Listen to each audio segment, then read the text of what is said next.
Okay guys, welcome to Worms Maths Academy. I've had a lot of requests from students asking me to do Northern Hemisphere Exam 1 2019.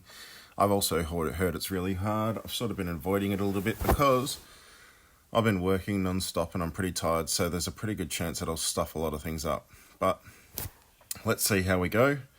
It'll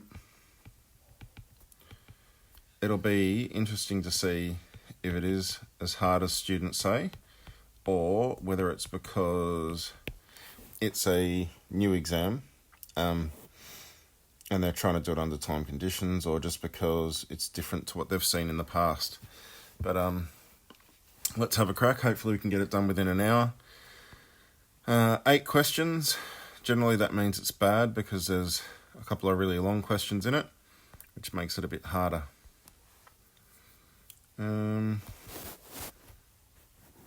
In questions where more than one mark is available, working must be shown, which is normal. Okay, so 2 marks. So here we've got to show some working. We're going to use the quotient rule. U on V, 2e to the 2x minus 1, u dash, 4e to the 2x, v is e to the x, v dash, we know when we derive e to the x, we get e to the x. So dy dx, v times u dash, so I'm multiplying these two things, we get 4e to the 3x. Of course, when we multiply e to the 2x by e to the x, we get e to the 3x, we just add the powers, minus, we multiply this by this, so 2e to the 3x, and then minus e to the x, all on v squared. V squared is just e to the x squared, e to the x all squared, which is e to the 2x. 4e to the 3x minus 2e to the 3x is 2e to the 3x minus e to the x on e to the 2x. I'd suggest just to leave it like that. If you wanted to, 2e to the 3x on e to the 2x is 2e to the x minus e to the x on e to the 2x is minus e to the negative x. But I'd probably just leave it like that. Okay, we've got a product rule, another 2 marker. I'm just going to derive it quickly because I know in this case here, you don't have to show the product rule because the derivative is one step and then the evaluating it is the next. So if I derive x squared, I get 2x cos 3x. If we derive cos 3x, we get negative 3 sine 3x. So negative 3 x squared sine 3x. F dash of pi on 3. So I get 2 pi on 3 cos 3 pi on 3, which is pi, minus 3 pi on 3 squared sine of pi. Cos of pi we know is negative 1, so it's just negative 2 pi on 3. Sine of pi we know is 0, so that whole thing equals 0. So we know f dash of pi on 3 is negative 2 pi on 3. Okay, f of x given f of 1 is negative 7 on 4, f dash of x is that. So we know f of x is the integral of 2x squared minus 1/4 x to the negative 2 on 3. I can already see why students don't like it because we've got not nice fractions. 2x to the 3 on 3. If I add 1 to that, I get a third. When we divide by a third, it's the same as timesing by 3. So I get 3 on 4, x to the 1/3, plus c. We know f of 1 gives us negative 7 on 4, so negative 7 on 4 is equal to 2 on 3, because when I put 1 into that, I just get 2/3, minus 3 on 4, plus c. If we bring that to the other side, we're going to end up with negative 7 on 4 plus 3 on 4, which is 4 on 4. So I get 1 minus 2/3, negative 1, because negative 7 on 4 plus 3 on 4, that's equal to c. So neg 7 on 4 plus 3 on 4 minus 2 on 3. That just gives us negative 1. Negative 1 minus 2/3 is negative 5/3. Let's just write it there. Negative 5 on 3 equals c. Therefore, f of x is 2x cubed on 3 minus 3 on 4, x to the 1/3, minus 5 on 3. Evaluate these two things. Okay, we know they're going to be logs because when you derive x, you get 1. The top is the root of the bottom. So 2 to 7, 1 on x plus root 3 dx is equal to log e x plus root 3 between 7 and 2. And of course the other one will be exactly the same, it's just going to be a minus in the middle. So log e x minus root 3 between 7 and 2. Okay, if I sub 7 in, I'm going to get 7 plus root 3 minus log e of 2 plus root 3,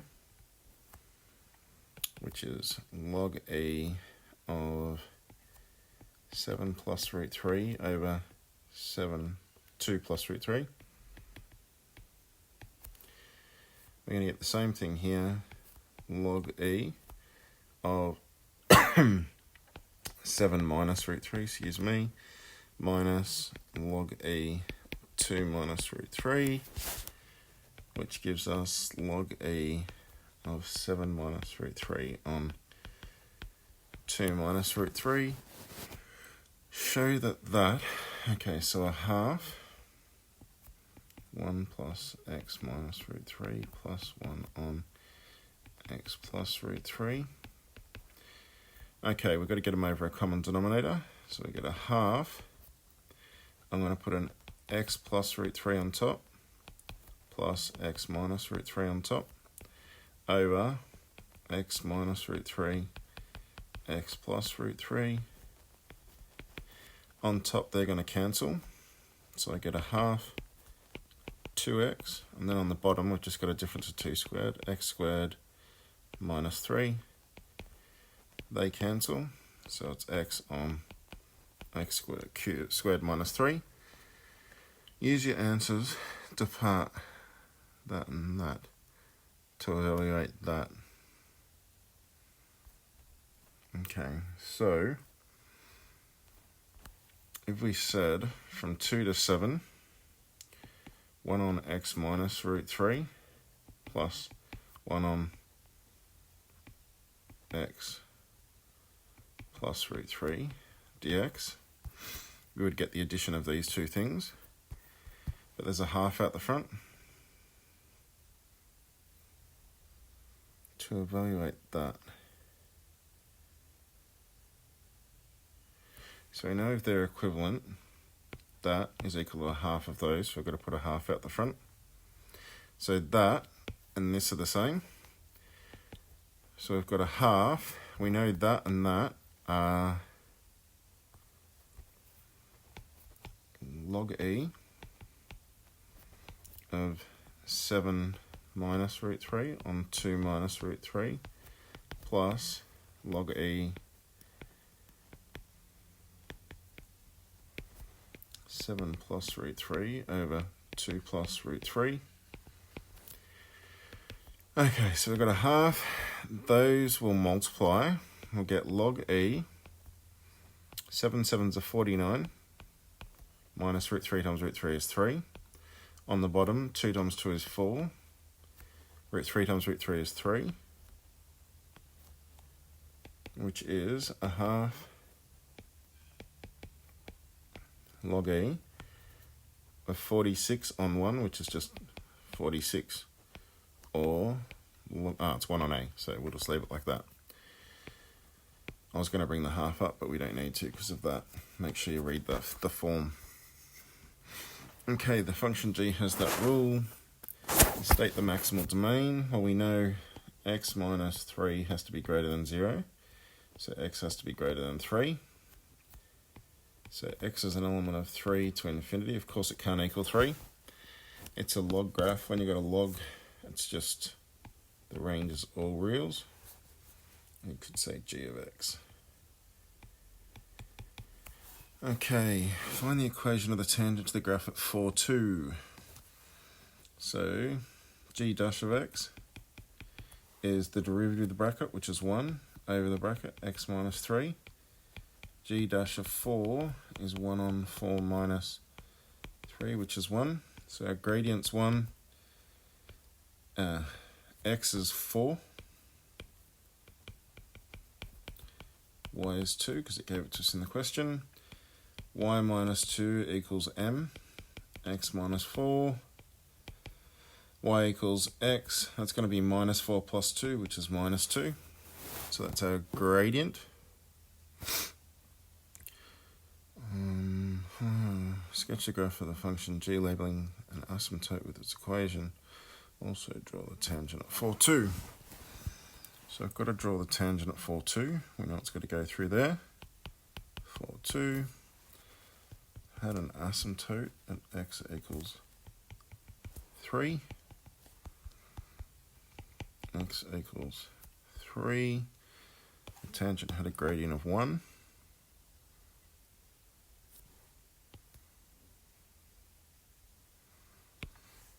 So that's y equals x minus 2. The graph has to go through that point. What is it? Y equals log e x minus 3 was plus 2. If you let y equals 0, we get negative 2 equals log e x minus 3. E to the negative 2 plus 3 is equal to x. So 3 plus 1 on e squared, which is really small, so it's 3 and a bit, so it's got to go through like here. I don't know what it says to draw the intercept, but let's do it anyway. 3 plus 1 on e squared, 0. So our curve's got to go, actually it can't cross over that. Our curve's got to go something like that, and I hate it when they make you draw it close to the asymptote. Let's cheat, if I can get it to work. Why aren't you drawing a line? Bloody hell. Okay. So there's my line that's getting closer. There's my asymptote. Even though it looks a bit funky here, I don't care. Make sure it's not feathery. Okay, so that's y equals log e x minus 3 plus 2. We've drawn the equation of the tangent. Are they going to get us to find some area? No. Did I do it now? Also draw the tangent. Sketch the function of g, labeling an asymptote with this equation. Also draw the tangent to the graph at that. Okay, I've done that. I think that's everything. Okay, I've got this function. Find the values of which hx squared equals 1. Okay, so oops, let's get back to blue. If hx squared equals 1, hx will equal plus or minus 1 if you square it the other side. So you get root 2x plus 3 minus 2 is equal to 1. Root 2x plus 3, make sure you copy it down right, minus 2 is equal to negative 1. Here we get root 2x plus 3 is equal to 3. 2x plus 3 is equal to 9. 2x is equal to 6. X is equal to 3. here we get 2x plus 3 is equal to 1 when I bring that across. 2x plus 3 is equal to 1. 2x is equal to negative 2. X is equal to negative 1. Let's just check it. If I put negative 1 into this, I get negative 2 plus 3, which is 1. 1 minus 2, that's going to be minus 1. And then when I square it, I get 1. So that's good. 3, if I put 3 into that, I get 2 3s are 6, which is 9. 2 3s are 6 plus 3 is 9. Square root is 3. 3 minus 2 is 1. 1 squared is 1. Yep. So, and those two values. Find the domain and rule of the inverse function. So let y equal g of x, swap x and y. So we get x is equal to root 2x plus 3, y plus 3, minus 2. Bring your 2 to the other side and then square it. So 2y plus 3 is equal to x plus 2 squared. Y is equal to 1/2 x plus 2 squared minus 3 on 2. Therefore, h inverse of x is 1/2 x plus 2 squared minus 3 on 2. It's got to be greater than negative 2. If you put negative 3 on 2 into this, you're going to get, the starting point for this thing would be negative 3 on 2, negative 2, so it's going to look something like that. So my range is negative 2 to infinity, and it's inclusive because it includes it on the endpoint. Make sure you check that. Sometimes they do it just to be stupid, I reckon. So x is an element of negative 2 to infinity. Okay, 5 down, we've got 3 to go. Okay, Jacinta tosses a coin 5 times, assuming that the coin is fair, and given that Jacinta observes a head on the first 2 tosses, find the probability she also observes either 4 or 5 heads. Okay, so if she gets 2 heads on the first 2, we'll assume they've already happened. So if I want to get 5 heads, I could get head, head, head. Or if I want to get 4 heads, head, head, tail, head, tail, head, tail, head, head. Yep. Head, head, head is a half to the power of 3. Head, head, tail is a half to the 3. Another half to the 3. Another half to the 3. If I add them all up, I get 4 times 1/2 to the 3. 4 times 1/8, so 4/8, which is 1/2. Therefore, probability 4 or 5 heads equals 1/2. Albin suspects that Jacinta toss the coin she tosses is not a fair coin. He tosses it 18 times and he observes that 12 coins from the heads. Based on this sample, find the probability 90% confidence interval for the probability of observing a head when a coin is tossed. When this coin is tossed, use Z value of. Okay, so we know p hat is 12 on 18, which is 2/3. And 95% confidence interval is 2 on 3 minus 33 on 20. The square root of p hat times 1 minus p hat, all on the number in the thing, which is 18.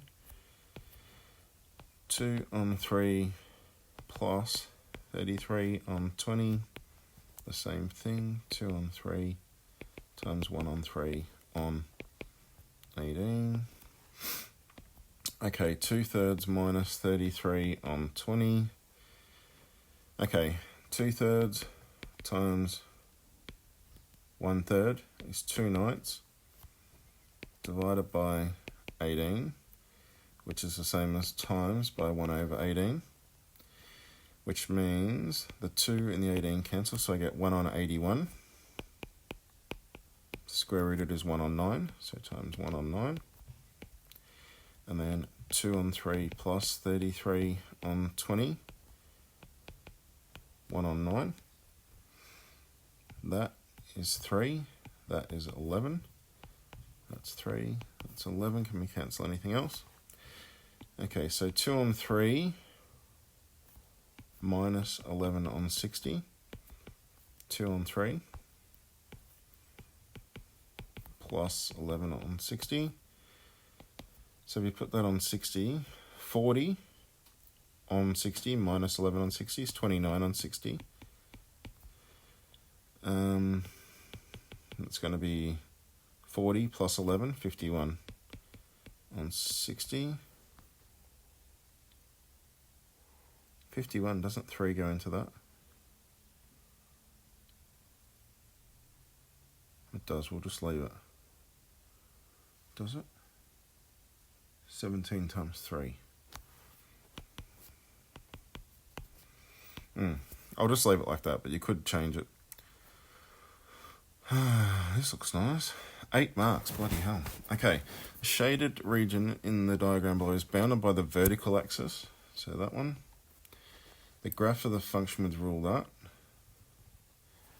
And the horizontal line that meets the graph at A, x equals A.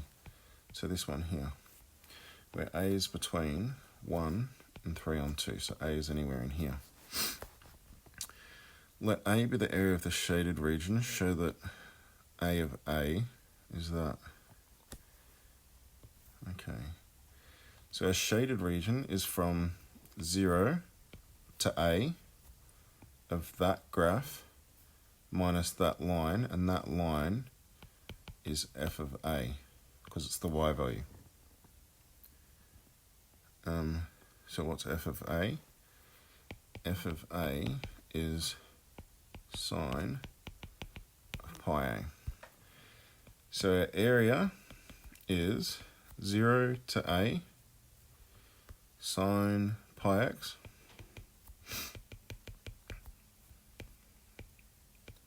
minus sine pi A dx, because that's our y value. Okay, what happens when we integrate sine? We get negative 1 on pi cos pi x. That's just a constant because A is a constant. So I'm just going to get, when I integrate sine, I get negative cos, so plus sine pi A x between 0 and A. Okay, so I get negative 1 on pi cos pi A plus A sine pi A. I just put A into there. Then if I put 0 in, so that's our first bracket, minus 1 on pi cos of 0 plus 0 sine 0. We know that's 0. This, what's cos of 0? That's 1. Negative negative makes it 1 on pi minus 1 on pi cos pi A plus A sine pi A.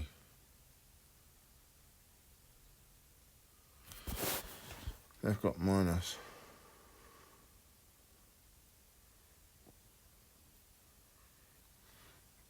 Okay. What have I stuffed up? So sine that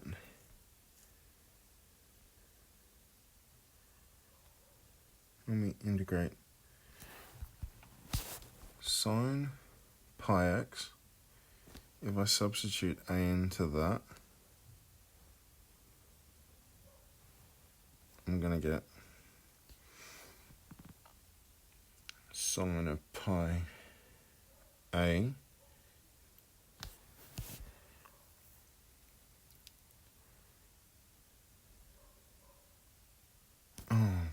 that's not that, we're just integrating a constant, so that's like 9, so I don't make it become cos. it stays the same as sine, so that'll become a negative. So that'll stay as a negative. That'll stay as a negative, which means that's a negative, but that doesn't matter.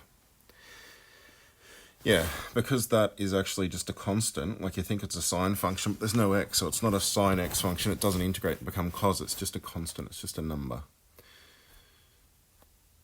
Okay, determine the range of a's for a of a. So a can be 1. If a is 1, we'll get the area, and a can be 3 on 2.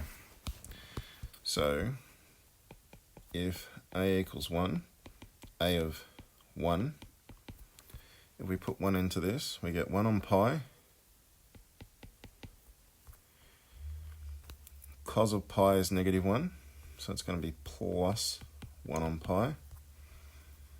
If I put 1 into that, sine of pi is 0, so this is going to be 0. So we just get 1 on pi plus 1 on pi, which is 2 on pi. If a equals 3 on 2, a of 3 on 2 is equal to, that's going to be 1 on pi. Cos of 3 pi on 2, so here, cos graph, that's 0. And then here, sine of 3 pi on 2, sine graph, it's negative 1. So that's negative 1, which means, and then what did I just say? Sine of 3, negative 1.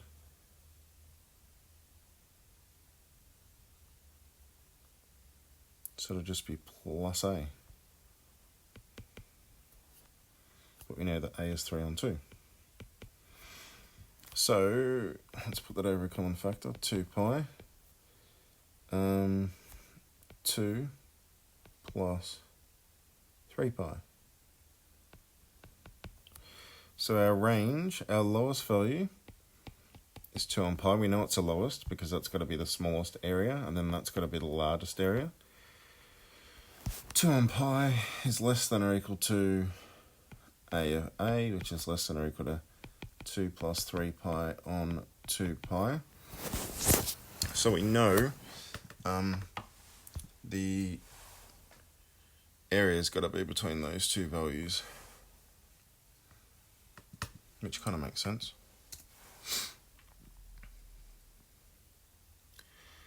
Express in terms of a for a specific value of a, the area bounded by the vertical axis, the graph of that, and the horizontal axis. What the hell? So there's some specific value of a.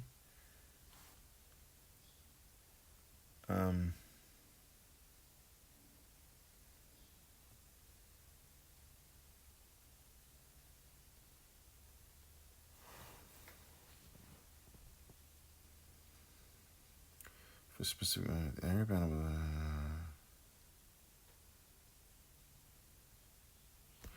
by okay, so if we go from 0 to a of 2 sine pi x plus root 3 on 2 dx, that's equivalent to something to do with a of a. And this is a of a. So 0 to a sine pi x minus sine of pi a dx. Okay, if we take this 2 out the front, that is the same as that. So therefore this has to be the same as this. So we can say negative sine pi a equals root 3 on 2 sine of pi a equals negative root 3 on 2.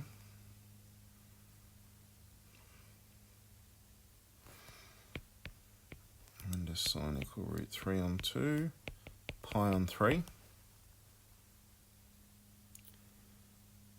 However, it's got to be in the third quadrant, because if you think about it, that's the first quadrant, that's the second quadrant, this is the third quadrant, so it's got to be somewhere in here.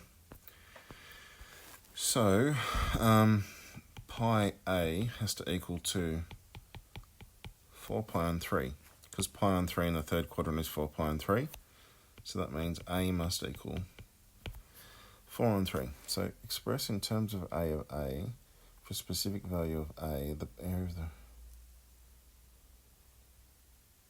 the... Okay, so we know that area, when a equals 4 on 3, is 2 times that area, because we've got a 2 out the front. I think this is what the question's asking. So when a equals 4 on 3,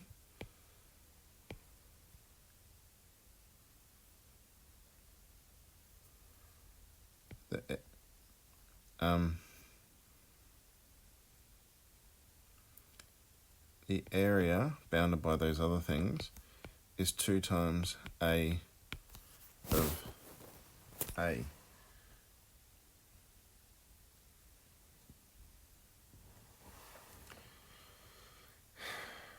Hence or otherwise, find the exact area described in part CI. So now I've got to find that area. So we know when a equals 4/3, the area is 2 times a of a. Have we got what a of a is? A of a is that. So the area is 2 times 1 on pi minus 1 on pi cos 4 pi on 3, because a is 4 on 3, minus 4 on 3 sine 4 pi on 3, 2, 1 on pi, what's cos of 4 pi on 3? 1, 2, root 3. Cos of pi on 3 is a half, and it's negative because it's in the third quadrant, so that'll be plus 1 on 2 pi. Sine of 4 pi on 3, we're going to get negative 4 on 3. Sine of 4 pi on 3 is negative root 3 on 2, so plus root 3 on 2, which means that's 2 root 3 on 2. If I make that a 2, that becomes a 2. If I add them together, I get 3 pi 3 on 2 pi plus 2 root 3 on 3. 3 on 2 pi, yep. So that will cancel with that, and then that'll become a 4. So we get 3 plus 4 root 3 on pi on 3 times that by 3. So let's make it 3 pi 4 root 3 pi, which is this, and then I've got to times that by 3, so plus 9. So 4 root 3 pi plus 9. I don't know, I assume that's correct. A little bit lost. I mean, I'm not lost, but I don't really like this question. It's ambiguous, like I don't know, it just doesn't sit well with me. Maybe that's what they're talking about. Okay, standard dies rolled 50 oh, this is the last question. Standard dies rolled 50 times, let W be the random variable, with binomial distribution that represents the number of times a 6. So W is binomial 50, 1 on 6. Write down expression W equals K. So the probability that W equals K is 50. Choose K, 1/6 to the K. 5, 6. 50 minus K.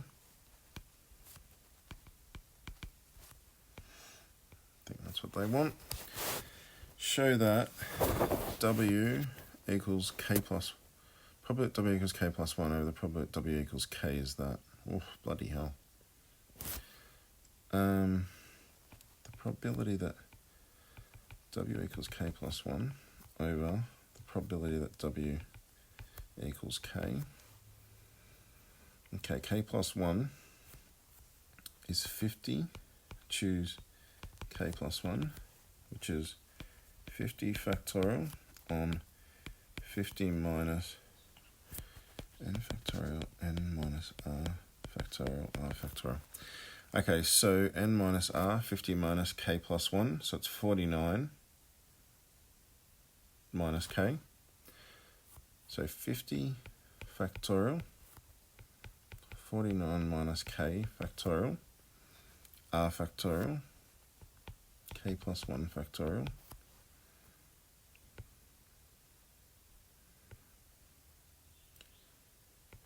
factorial, 1 on 6 to the power of k plus 1, 5 on 6 to the power of 50 minus k plus 1, which is 49 minus k, over 50 factorial, 50 minus k factorial, k factorial, 1 on, what am I doing? 1 on 6 to the k, 5 on 6 to the 50 minus k. Okay, so I've got 50 factorial, 50 factorial on 49 minus k factorial, k plus 1 factorial, divided by that, which is the same as times 50 minus k factorial, k factorial over 50 factorial. Now, of course, they cancel. K factorial over k plus 1 factorial. It's just going to be k plus 1 on the bottom. That will cancel with that factorial. 50 minus k factorial over 49 minus k factorial. Well, that's just going to be 50 minus k on top. So cross out the factorial on that. Because if you've got 50... So on top, so we've got 50 minus k over k plus 1 here. So that's those two cancelled. And then we've got this divided by this. So you get 1/6 over k plus 1 over 1/6, which is 1/6 to the power of 1. And then we get 5 on 6. 49 minus k minus 50, so that's going to be 49, that's going to be minus 1. Minus k minus k is plus k, so it's just 1 on 6 times 5 on 6 to the negative 1, which is the same as 1 on 6 times 6 on 5, so they cancel. And that's equal to 50 minus k on top, 5 on the bottom, k plus 1 on the bottom, which is correct.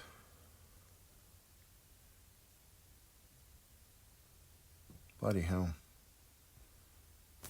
So if you've got 50 minus k factorial over 49 minus k factorial,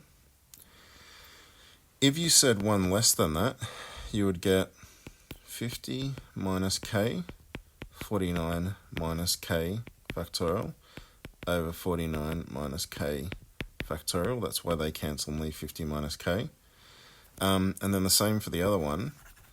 If you've got k factorial on top and k plus 1 factorial on the bottom, if you reduce that by 1, you get, go away, you get k factorial, k plus 1. Take away 1 is just k factorial, so when they cancel and you're left with k plus 1 on the bottom. So that's why it makes sense. Okay. Last question. Hence or otherwise, find the value of k for which w equals k is the greatest. So it's a binomial distribution. So if you've ever sketched a binomial distribution, you know they go up and then down. They look a bit like a normal distribution. And the maximum value occurs at your expected value. So in this case here, our expected value is 18 times, is it 18? 50. 18 is the last question. 50 times 1/6, which is 50 on 6, which is 25 on 3, which is about 8 1/3. So, therefore, k will equal 8. Because if you were to sketch it, it's got to be a whole number value because it's a binomial distribution. If it was at 9, or if it was at, so if you had 9, 8, that would actually be higher because it's near 9, and that's 8 1/3. So here will be higher, and that value will be dropped lower. I think that makes sense. So your expected value is NP, or mu. So if our mean, it occurs when our mean is the highest, and in this case we're saying it's 8 1/3. However, we know that k can't equal, is it k? K can't equal 8, so it's going to be the closest value to it, which is k equals 8.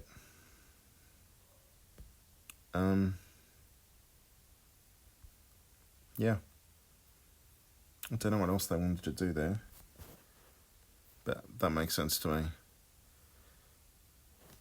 So we should be able to sketch it and find out all the probabilities. But you know, the highest probability always occurs at the mean of a binomial distribution.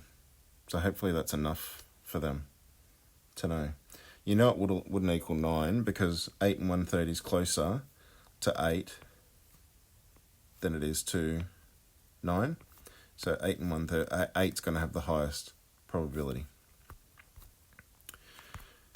Okay, that was weird. Yeah, I don't know. Hopefully I got everything right. I don't know if they've got solutions out yet or not. And hopefully you've learnt something. Good luck. Hopefully this year's exam isn't like that, because I didn't like that exam. Alright, bye.